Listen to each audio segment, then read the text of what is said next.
Muy buenas tardes, hermanos, que el Señor les bendiga. Damos gracias a Dios por este día que nuevamente nos permite estar reunidos a través de este medio para juntos estar en comunión con nuestro Dios a través de la oración y el estudio de su palabra. Hoy miércoles 9 de junio, gracias a Dios porque nos permite estar nuevamente conectados por este medio. Les enviamos un saludo en el amor de nuestro Señor Jesucristo, donde quiera que usted se encuentre juntamente con su familia. Así que le invitamos, hermanos, a poder estar participando de este tiempo, leyendo la palabra de Dios y orando. La lectura devocional que vamos a tener el día de hoy toca en Salmos capítulo 119, versículos del 41 al 48. Es donde vamos en nuestra lectura sobre el Salmo 119, versículos del 41 al 48. Dice la palabra de nuestro Dios: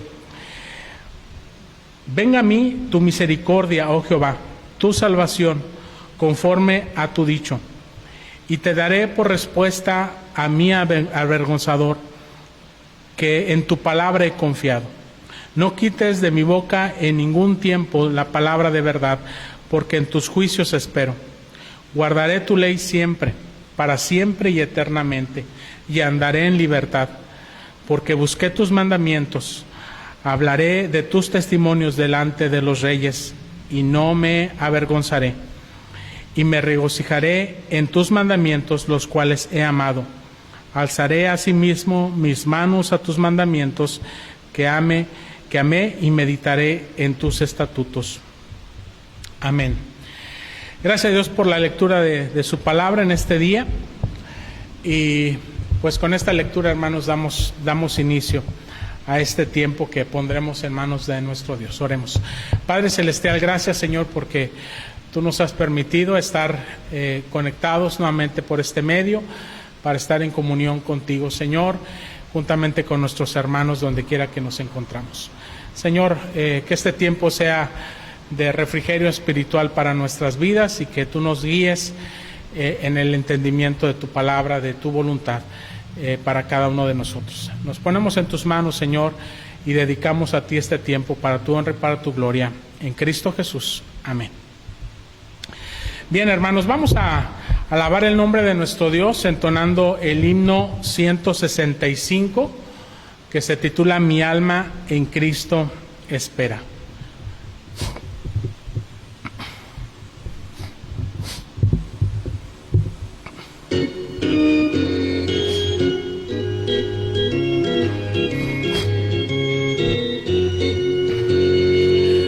Mi alma en Cristo espera, mi Salvador Él fue.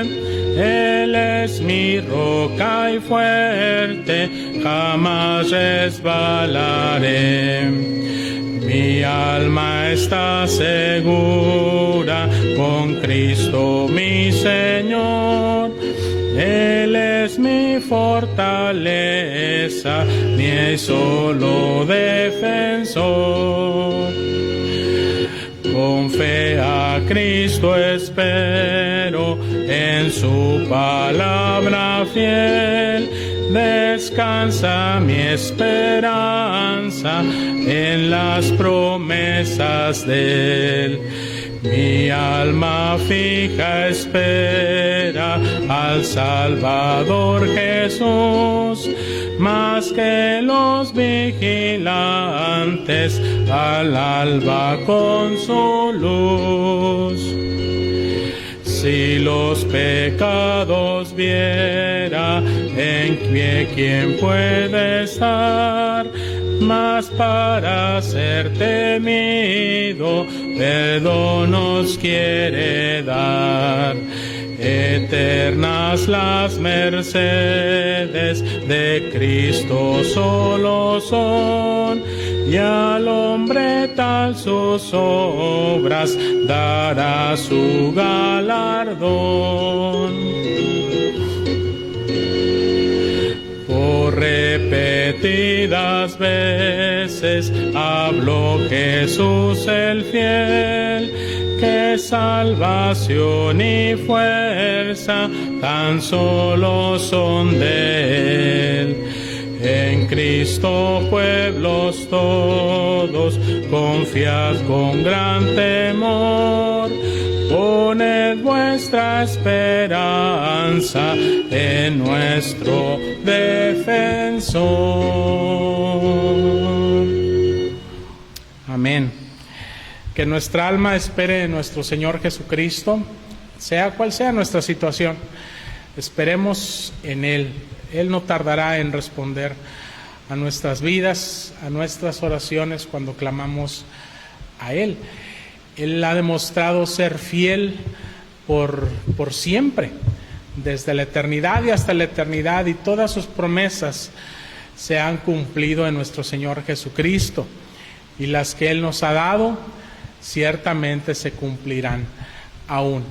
Gracias a Dios, porque es en la esperanza de nuestro Señor y Salvador Jesucristo, de su palabra, de su fidelidad, de su carácter amoroso y fiel, que nosotros en nuestra alma, con todas sus debilidades, con todo aquello que nos limita, humanamente hablando, podemos esperar y podemos confiar en Él.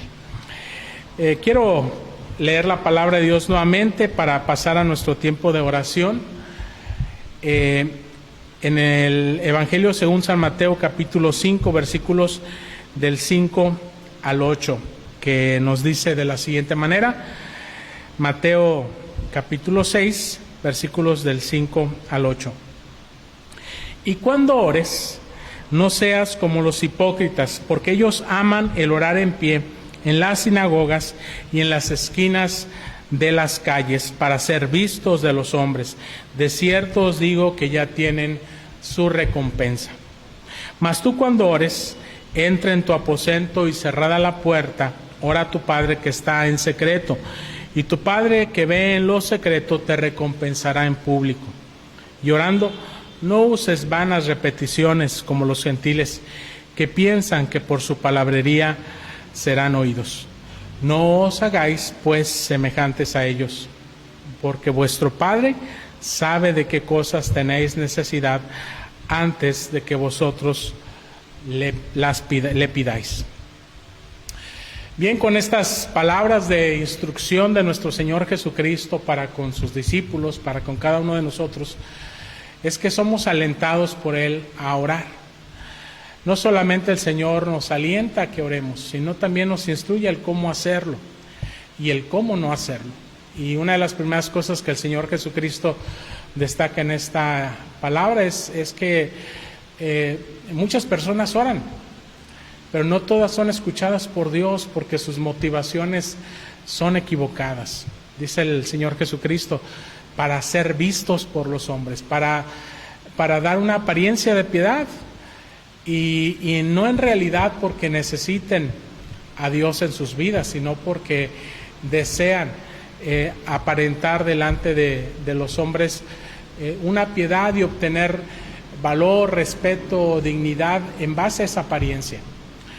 Dice el Señor Jesucristo, bueno, ya tienen su recompensa, es decir, su recompensa no viene de Dios, viene de los hombres, y eso es todo lo que podrán obtener, pero de Dios no obtendrán nada.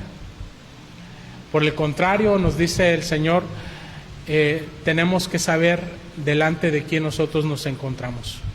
Nos encontramos delante de un Dios que es todopoderoso, un Dios que es omnisciente, que Él conoce todas las cosas en nuestras vidas antes de que nosotros se las pidamos. Por lo tanto, la expresión de nuestras palabras delante de Él en realidad es un aspecto secundario, porque Él ve nuestro corazón. Y hay cosas que nosotros no podemos expresar con nuestras palabras delante de Dios. Pero si en nuestro corazón hay sinceridad, hay confianza en el Señor, hay esperanza en Él, en su palabra, podemos tener la seguridad de que Él ve nuestros corazones.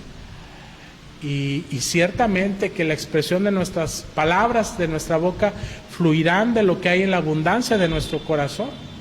Y no será vanidad, no será egoísmo, no serán aquellas cosas sobre las cuales nosotros queremos obtener satisfacción meramente humana. Habrá alabanza para nuestro Señor y habrá confianza, habrá humildad delante de Él, de tal manera que dice el Señor Jesucristo, aún en lo privado, en lo secreto, cuando nadie nos ve, ahí el Señor nos ve, ahí el Señor tiene sus ojos puestos sobre nuestras vidas. Y eso es precisamente lo que nosotros tenemos que hacer en estos momentos. Confiar que ahí donde usted se encuentra, en su hogar, en su habitación, en su soledad, quizás si está acompañado con su familia, pero confiar que en esa intimidad de su vida y de su hogar, el Señor está viéndole. Y usted desea aprovechar precisamente esa oportunidad, esta oportunidad que tenemos cada día en nuestras vidas para estar en comunión con Él, para abrir nuestro corazón, para derramar nuestra alma sinceramente, para alabarlo, bendecirlo y expresarle los deseos de nuestro corazón, pero con humildad, sabiendo. Padre Celestial, una vez más, Señor, aquí estamos conectados, Señor, a través de este medio, pero sobre todo, Señor, en comunión contigo. Señor, tú eres nuestro Dios, tú eres nuestro Creador, tú eres nuestro sustentador, nuestro Salvador, nuestro Señor. Señor, a ti deseamos darte la gloria y la honra en nuestras vidas. Señor, queremos alabarte, queremos agradecerte por todas las bendiciones que tú derramas en cada uno de nosotros, Señor, en las cosas de la vida cotidiana. Señor, gracias porque tú nos sustentas, Señor, tú nos cuidas. Señor, tú renuevas nuestras fuerzas, tanto físicas como espirituales. Tú, Señor, confortas nuestra alma. Gracias, Señor, porque tú tratas con nosotros siempre, Señor, de una manera amorosa y misericordiosa. Por eso, Señor, estamos muy agradecidos y queremos poner delante de ti, Señor, nuestra confianza, Señor, para el resto de las cosas, Señor, que pues también, Señor, necesitamos, porque sabemos, Señor, que dependemos de ti, que nuestra vida no puede existir, Señor, si tú no la sustentas.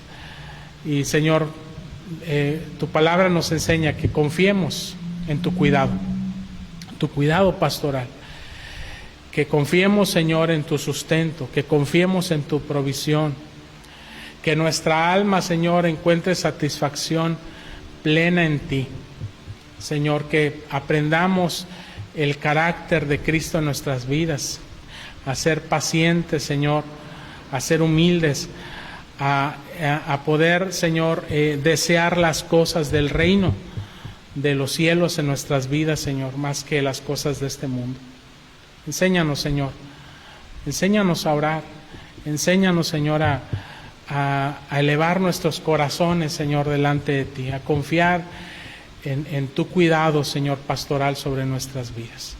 Gracias, Señor, te damos por todas las cosas que tú haces, por las cosas que tú eres, Señor, sobre nosotros, y por lo que tú nos has hecho, Señor, también como hijos tuyos. Señor, ponemos nuestras necesidades, Señor, físicas, necesidades espirituales, necesidades económicas, Señor, las necesidades que hay, Señor, en nuestro país, Padre, en la naturaleza, Señor.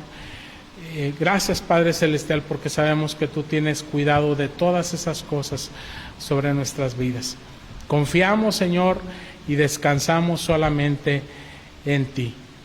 Señor, toma nuestra gratitud, toma nuestra alabanza, Señor, que es para tu honra, para tu gloria, Señor, y renueva nuestra esperanza, nuestra fe en ti. Gracias, Señor, te damos por todo. En el nombre de Cristo Jesús, nuestro Señor y Salvador. Amén. Bien, mis hermanos, vamos a meditar en la palabra de nuestro Dios. Seguimos meditando en la palabra de nuestro Dios en el Salmo número 23. Hemos iniciado esta serie ya varios miércoles atrás. Hemos estado yendo poco a poco sobre este salmo, detenidamente, porque queremos ahondar en las riquezas de este salmo para nuestras vidas, aunque ciertamente, hermanos, pues no podemos abarcarlo todo, porque la palabra de Dios siempre es fresca y siempre tiene algo nuevo que mostrarnos, que revelarnos, que enseñarnos a cada uno de nosotros. Pero en la medida de lo posible, hermanos, pues estamos explorando precisamente este salmo y hemos visto cómo el Señor cuida de nuestras almas pastoralmente. Cuando le conocemos como nuestro Señor, como nuestro Salvador, también tenemos que conocerle como nuestro pastor, como aquel que cuida y trata con nuestras vidas como sus ovejas. Y hemos visto cómo el Señor nos pastorea en medio de nuestras preocupaciones, en medio de nuestras ocupaciones, y hoy veremos cómo el Señor nos pastorea en aquellos aspectos espirituales, en nuestra alma. Dice el Salmo 23, versículo 3, confortará mi alma. Y sobre esas palabras es que queremos reflexionar en esta hora. Confortará mi alma. Hay muchas cosas, hermanos, que pueden abatir nuestras almas, pero solo hay una persona que puede confortarla o sanarla. Muchas personas hoy en día saben que necesitan ayuda a causa de sus cargas espirituales, sin embargo no saben a quién acudir para buscar o para encontrar el verdadero cuidado de sus almas. Algunos buscan en la religión alguna respuesta, otros buscan en el humanismo, pero no encuentran verdadera ayuda en ninguna de estas partes. La buena noticia es que Dios no solamente sabe cuál es nuestra necesidad espiritual, la necesidad de nuestra alma, sino que Él mismo ha provisto todo lo que nuestra alma necesita. Y no solo eso, Él mismo acude a nuestro encuentro para ayudarnos cuando más lo necesitamos. Entonces, ¿cuál es la enseñanza de este versículo del Salmo 23, versículo 3, para nuestras vidas? Y algo que tenemos que ver, hermanos, es cuál es la necesidad del alma para poder ser confortados en nuestras vidas. Y el salmista, hermanos, da por sentado que hay momentos en los cuales su alma, el alma de todas las ovejas del Señor, necesitan ser confortadas. Esa es la necesidad que detecta el salmista en su vida, y esa es la necesidad que todos deberíamos de saber detectar. Confortar, hermanos, significa dar vigor, fuerza, ánimo, aliento y consuelo, comodidad. Eso es lo que significa confortar. Ahora, ¿qué es lo que causa ese estado de necesidad espiritual en el cual debemos ser confortados o restaurados? Porque si no identificamos cuál es nuestra necesidad espiritual, ¿cómo podremos saber qué es lo que realmente nos puede ayudar? Y la realidad, hermanos, es que lo que afecta el alma o el espíritu es el pecado. Somos pecadores y pecamos en nuestros pensamientos, palabras, acciones, omisiones. De diferentes formas hemos transgredido la ley de Dios. Nos hemos rebelado contra ella, nos hemos inconformado a ella, no hemos amado la ley de Dios, no nos hemos deleitado en ella. Y todo eso, hermanos, significa que somos pecadores. Decía Santiago, aún al que sabe hacer lo bueno y no lo hace, le es pecado. Así que el pecado es uno de los factores que viene a agobiar nuestras almas, a a entristecerlas. Y precisamente es del pecado de lo que necesitamos ser confortados. Pero también hay otras cosas que no son meramente espirituales, pero que dañan precisamente nuestra alma. Por ejemplo, las circunstancias. Sufrimos muchas veces físicamente enfermedades, la economía, también a veces sufrimos necesidades o problemas con nuestros seres queridos o con personas en nuestro trabajo. Sufrimos también, digamos, situaciones sociales, ambientales. En nuestras relaciones con otras personas también hay cierto tipo de daño. Nos dañamos y dañamos a otras personas y nuestras relaciones se afectan aún desde lo más íntimo personal, que es la familia, hasta los entornos más externos en la sociedad. Pero todos esos daños, tanto físicos como sociales, circunstanciales, sabemos que tienen una misma raíz en común. Y ese es el pecado. Porque desde un principio, estas cosas no existían. Había una completa armonía del hombre en relación con Dios, del hombre en relación con su prójimo, entre Adán y Eva, y en relación con la creación. Había una completa paz, armonía, el alma se encontraba satisfecha, gozosa. El pecado no había entrado aún en la vida del ser humano. El hombre se deleitaba en la palabra de Dios y en obedecerla, pero llega un momento en que Satanás, cuando entra a escena y pone la tentación delante de Eva, el ser humano se vuelve egoísta y desea obtener aquellas cosas que no le son lícitas, como ser como Dios, ser autónomo, independiente de Dios, siendo semejante a Él. Y de tal forma que Adán y Eva deciden rebelarse en contra de Dios, en contra de su palabra, de su mandamiento, y el pecado viene a ser una realidad en sus vidas. Y dice la Escritura: por cuanto hemos heredado la naturaleza pecaminosa de Adán y Eva, todos hemos pecado, todos estamos destituidos de la gloria de Dios. Debemos de identificar esa raíz, porque es precisamente a raíz del pecado que entra en Adán y Eva por su desobediencia a la ley de Dios, a la palabra de Dios, que vienen las consecuencias de ese pecado en su relación con Dios. Sienten vergüenza, ya no tienen una comunión íntima y abierta con Él, se rebelan el uno contra el otro entre Adán y Eva. Ahora Adán se avergüenza de Eva, su mujer, la que antes había declarado hueso de mis huesos y carne de mi carne, de la cual se sentía sumamente orgulloso y feliz. Ahora dice: la mujer que tú me diste vino a poner piedra de tropiezo en mi vida.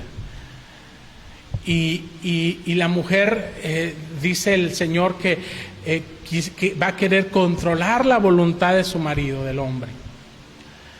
Así que la comunión que había perfecta entre ellos se rompe. La comunión perfecta que había entre el hombre y Dios se rompe también. Y la comunión que había entre el hombre con el resto de la creación también se rompe.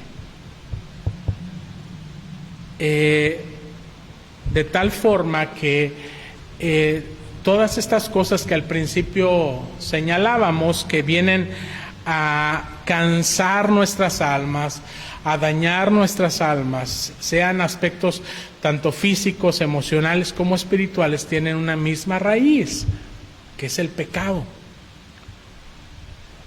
Y eso es algo que el Señor quiere solucionar en nuestras vidas en primer lugar, antes de tratar con otras áreas de nuestras vidas.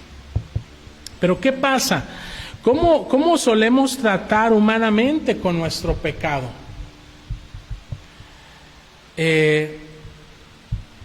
Bueno, muchas veces lo que hacemos es que lo negamos. Humanamente decimos, no, el pecado no existe. No existe tal cosa como naturaleza humana, sea buena o sea mala. El ser humano es producto de sus circunstancias, de su entorno. Así que negamos la realidad de que somos pecadores, que traemos una debilidad espiritual desde el vientre de nuestra madre. Como dice el salmista David, en pecado he sido concebido, en pecado me formó mi madre. Así que negamos esa realidad. O también la negamos diciendo, no, sí existe el mal en el mundo, el pecado, pero yo soy una buena persona. Yo no soy una persona tan mala. Yo no le hago mal a nadie. Soy una buena persona. O también podemos minimizar el pecado en nuestras vidas y decir, vaya, no es para tanto. Esta situación es normal. Es algo que a todos nos sucede y normalizamos el pecado. Lo hacemos incluso un estándar, un estilo de vida, porque lo vemos de manera tan común y natural en todos los demás. Y es muy cómodo minimizar el pecado y ajustarnos a él, a los estándares de este mundo, sean morales o espirituales, pero si no vienen de parte de Dios, si no son como la serpiente me engañó, etcétera. Tratamos de no asumir nuestra responsabilidad, de autojustificarnos de nuestros errores, de nuestros males. O racionalizamos simple y sencillamente el pecado y decimos, bueno, todo mundo lo hace. Lo comparamos, es decir, bueno, si yo me comparo con otra persona tan mala en el mundo, pues me voy a dar cuenta de que yo no soy tan malo. Y esa es una forma equivocada también de tratar con el pecado, cuando nos comparamos con otro pecador. El asunto es que debemos de compararnos con el estándar de Dios, que es su ley y que es su carácter moral. La ley de Dios es el carácter, el reflejo del carácter moral de Dios. Ese es el estándar con el cual nosotros tenemos que compararnos, no con el de otro ser humano. Sean leyes humanas, sean principios, tradiciones o cualquier otro estándar. O muchas veces tratamos de compensar el pecado. ¿Qué significa eso? Bueno, sí, yo reconozco que hice algo malo, pero también hago algo bueno para recompensar o compensar el mal que he hecho. Y pensamos que nuestro pecado va a ser juzgado como en una balanza. Es decir, las obras buenas van a estar de un lado, las obras malas en otro, y lo que pese más es lo que finalmente va a definir nuestra situación moral o espiritual delante de Dios. Si pesan más nuestras obras buenas o nuestras obras malas. Ese es un error común que la gente suele pensar y de la forma en la que suele tratar con su pecado, compensándolo con obras buenas. O simple y sencillamente aceptándolo y diciendo, bueno, sí, soy pecador, ¿y qué? Así soy, ¿y qué? Yo no te juzgo a ti, yo no juzgo a nadie, no quiero que me juzguen a mí por lo que yo soy, por las cosas que yo hago o dejo de hacer. Así que esos son algunos ejemplos de cómo humanamente solemos tratar con el tema del pecado. Ninguna de estas cosas, hermanos, restaura nuestra alma. Ninguna de estas cosas realmente conforta el alma, de la cual el salmista dice que tiene necesidad de ser confortado. Al contrario, pesa la culpabilidad de nuestro pecado sobre nuestra alma. Porque todos sabemos que algún día compareceremos delante de Dios y que Él nos juzgará. ¿quién puede confortar nuestra alma o espíritu entonces? Si usted cree que otro ser humano puede tratar con las verdaderas necesidades de su alma, entonces usted tiene una idea equivocada acerca de sus verdaderas necesidades espirituales.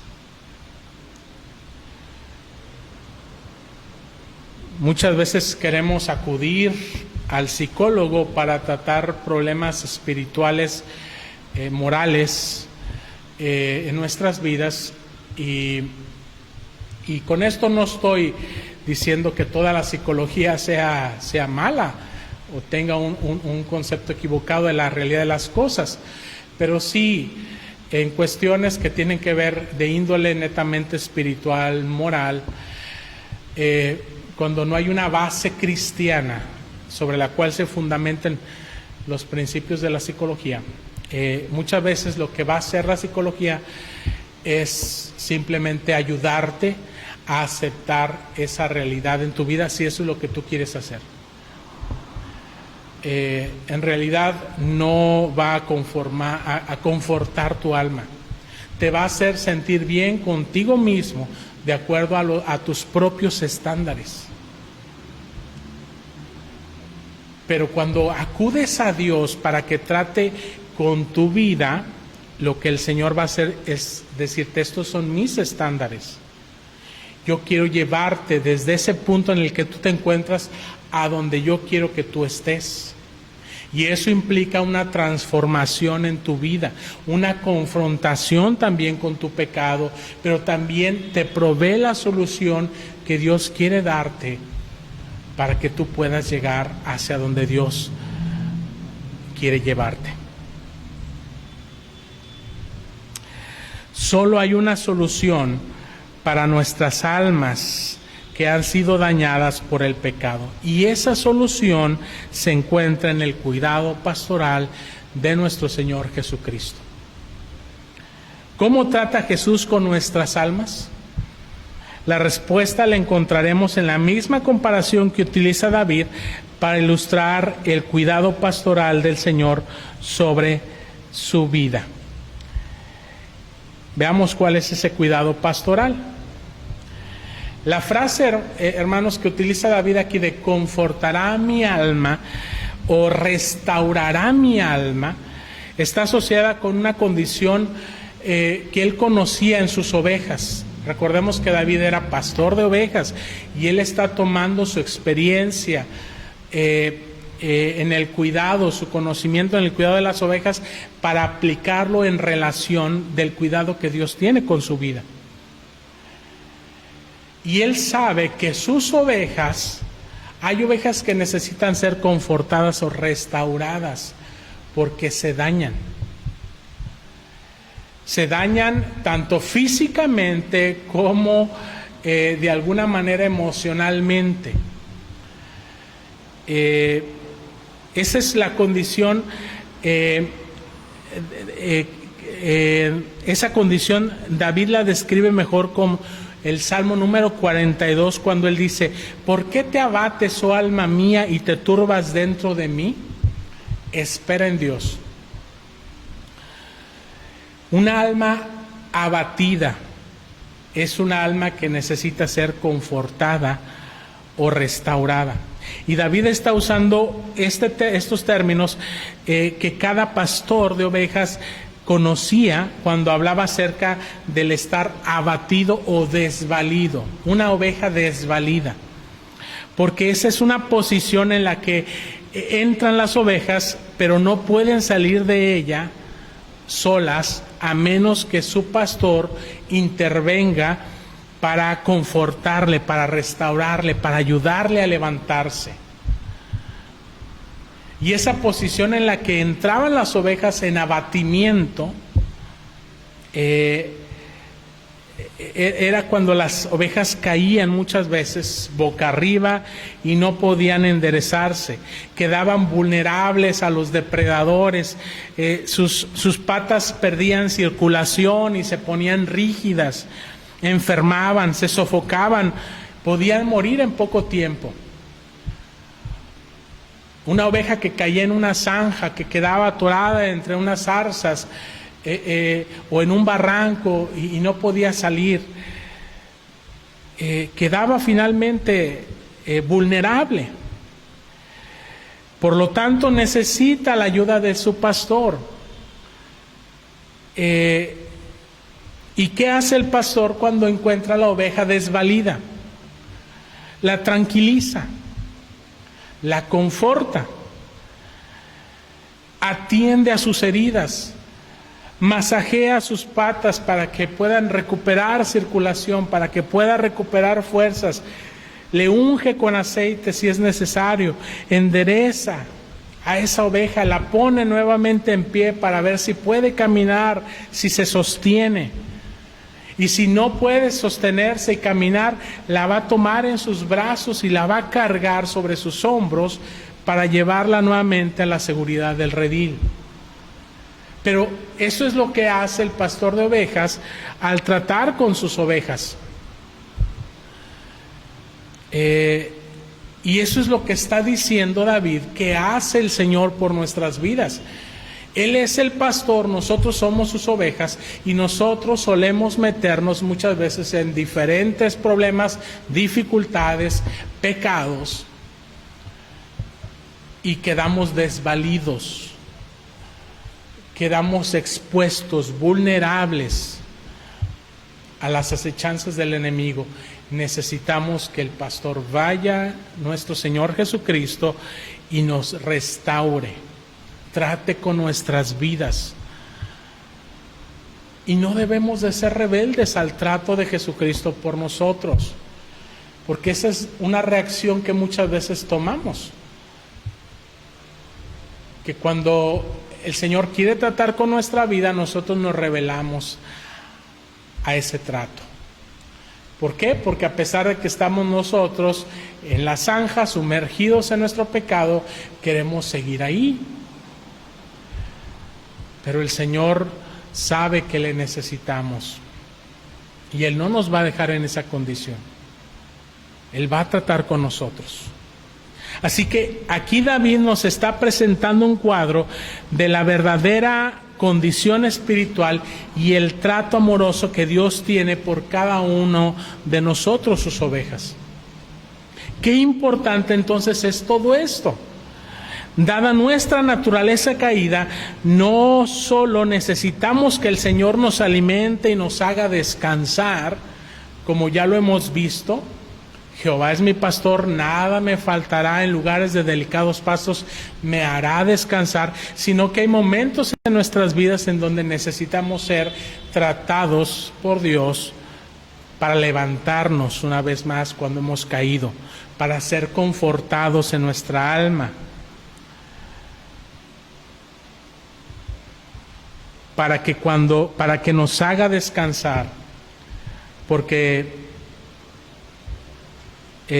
también pecamos y por eso necesitamos ser restaurados y renovados una y otra vez en la comunión con Él. Igual que la oveja descarriada es llevada nuevamente de regreso al redil, donde es curada de las heridas que ha sufrido y vuelto a caminar entonces juntamente con el rebaño. Así también nosotros somos. Esa es la condición de la cual el salmista está hablando, en la que nosotros nos encontramos. Muchas veces. No siempre, pero sí muchas veces. Y necesitamos que el Señor trate con nuestras vidas. El mismo rey David había experimentado una y otra vez esa obra restauradora en su propia vida. Dios trató con él. Cuando él se desvió, cuando él se descarrió de su voluntad, de su camino, cuando él quebrantó su ley, podemos ver cómo el Señor trató con él. Y eso lo vemos claramente en el Salmo 32 y en el Salmo 51, que son salmos de arrepentimiento de parte de David con respecto al pecado que él cometió con Betsabé y con Urías, su marido. Asesinó a Urías, su marido, para poder encubrir su pecado con Betsabé.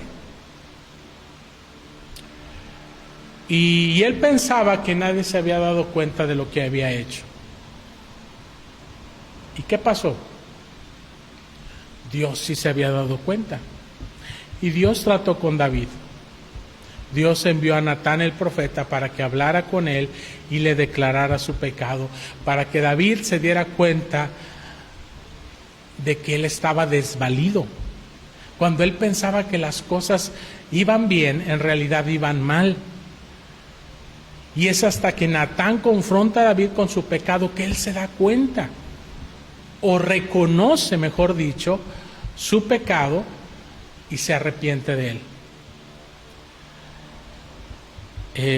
Aunque sufre las consecuencias de ese pecado, que fue la muerte del bebé que había concebido Betsabé a raíz de su relación ilícita con ella. No obstante, David puede reconocer ese trato de gracia, ese trato de misericordia de parte de Dios sobre su vida. Que cuando él merecía la muerte por sus delitos y pecados, Dios le salvó, pero no lo hizo gratuitamente. Dios envió a su Hijo Jesucristo para que él tomara el lugar de David, para que él tomara su lugar y el mío en la cruz del Calvario. Eso es lo que dice Isaías capítulo 53. Todos nosotros nos descarriamos como ovejas, cada cual por su propio camino, mas Dios cargó en él el pecado de todos nosotros. Él tomó nuestro lugar, Jesucristo tomó nuestro lugar. El que Jesucristo venga como nuestro pastor para confortar nuestras almas, para restaurarlas de nuestro pecado, tuvo un costo. Y ese fue que Cristo Jesús mismo asumiera el castigo, las consecuencias de nuestro pecado, para que Él pudiera otorgarnos entonces el perdón de su misericordia y por su gracia. Y así como David, nosotros también nos apartamos muchas veces fácilmente de los caminos del Señor. No estamos atentos muchas veces a su voz, a su dirección, desobedecemos, entramos en estados de letargo y de indiferencia espiritual en nuestras vidas, decaemos, perdemos, la ilusión por las cosas espirituales. Dejamos de leer la Biblia, dejamos de orar, dejamos de congregarnos. No sentimos ánimos de poder compartir el mensaje de las buenas nuevas de salvación con nadie. Perdemos la paz. Nos encontramos en un estado de permanente ansiedad, malhumorados. Todos estos síntomas son de que necesitamos ser restablecidos, confortados o restaurados por nuestro Señor urgentemente. Y podemos ver ese trato pastoral de nuestro Señor Jesucristo con muchas personas durante su ministerio en este mundo, pero basta mencionar solamente dos. Por ejemplo, el caso de Pedro, después de que Pedro negó 3 veces al Señor Jesucristo y aún con maldición, el Señor lo busca nuevamente y lo restaura. Lo confronta sí con su pecado, pero lo restaura. Pedro, ¿me amas? Durante 3 ocasiones le pregunta lo mismo y Pedro con tristeza en su corazón lo reconoce. Y el Señor lo restaura. Como su discípulo y en su ministerio, pastorea mis ovejas, Pedro.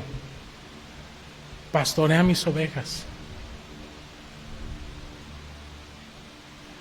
Porque solamente alguien que ha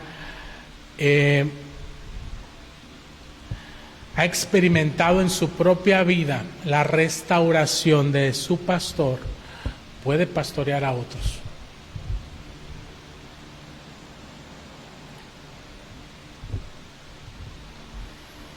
Otro caso es la mujer adúltera, aquella mujer que había sido descubierta en el acto mismo del adulterio y fueron y le acusaron delante de Jesús, diciéndole, pues la ley dice que debe morir, ¿qué dices tú?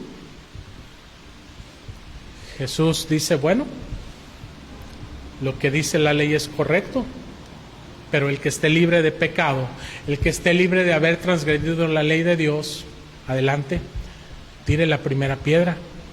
En otras palabras, nosotros como humanos pecadores no somos los jueces de nosotros mismos, es Dios, es el legislador de la ley, es Jesucristo, el único que pudo dictar sentencia en nuestra contra, y lo que Él hizo fue hacer misericordia por ti y por mí.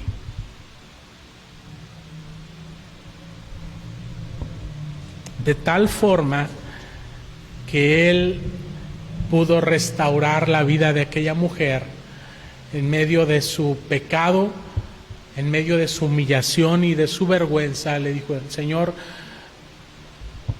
no hay nadie que te acuse, no hay nadie que te condene, yo tampoco te condeno. Vete, pero no peques más. El Señor trató con su vida de tal manera que la transformó. La gracia de Dios no solamente es una gracia perdonadora, es una gracia transformadora. Dice el apóstol Pablo, porque los que hemos muerto al pecado, ¿cómo viviremos aún en él? La gracia de nuestro Señor no es un permiso para pecar, es una condición de vida en la cual el Señor nos permite vivir bajo su voluntad, hacer su voluntad, recibir su favor para hacer su voluntad.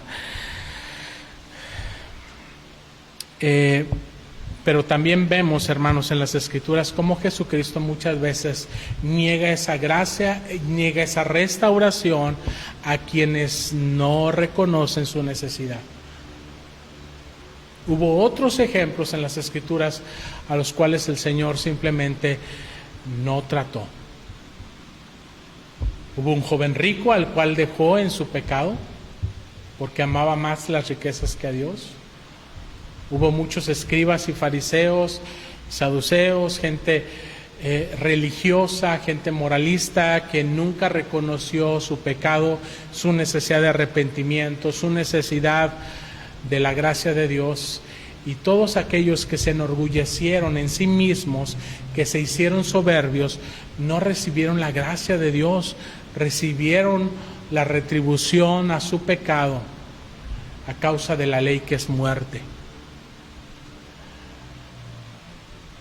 Si tú quieres ser confortado por nuestro Señor Jesucristo como tu pastor, si tú quieres experimentar en tu vida el trato pastoral, amoroso, misericordioso de Jesucristo sobre tu vida, necesitas reconocer tu necesidad espiritual. Necesitas reconocer que tu alma está desvalida y que no hay nada ni nadie en este mundo que pueda hacer aquello que solamente Jesucristo, el Hijo de Dios, puede hacer.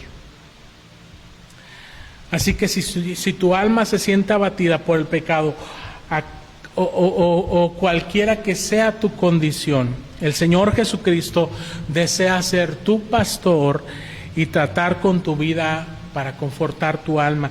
A nosotros nos toca reconocer nuestra necesidad espiritual delante de Él. Dejar que Jesús trate con nuestras almas a un nivel profundo y espiritual, personal.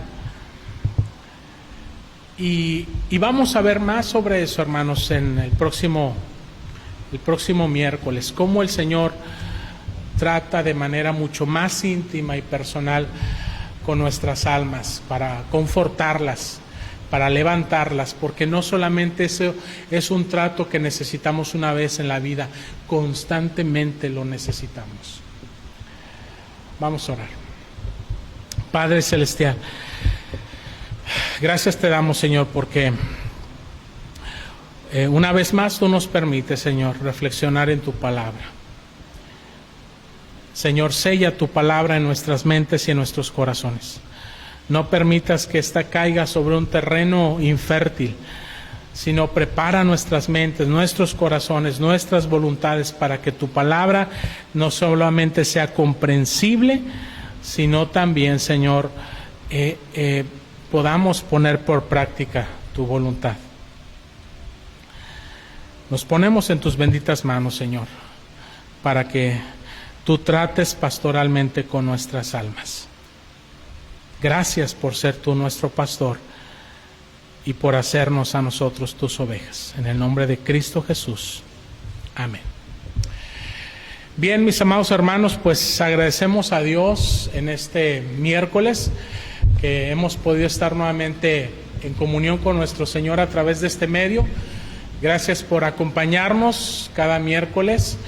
Gracias por sus comentarios que dejan ustedes durante estos videos, por sus saludos. Que el Señor les bendiga, que el Señor les guarde. Gracias por compartir también estos videos con sus seres queridos, con sus amigos, que esperemos que sean de gran bendición para sus vidas. Que el Señor les bendiga, hermanos, y nos vemos el próximo miércoles. Hasta la próxima.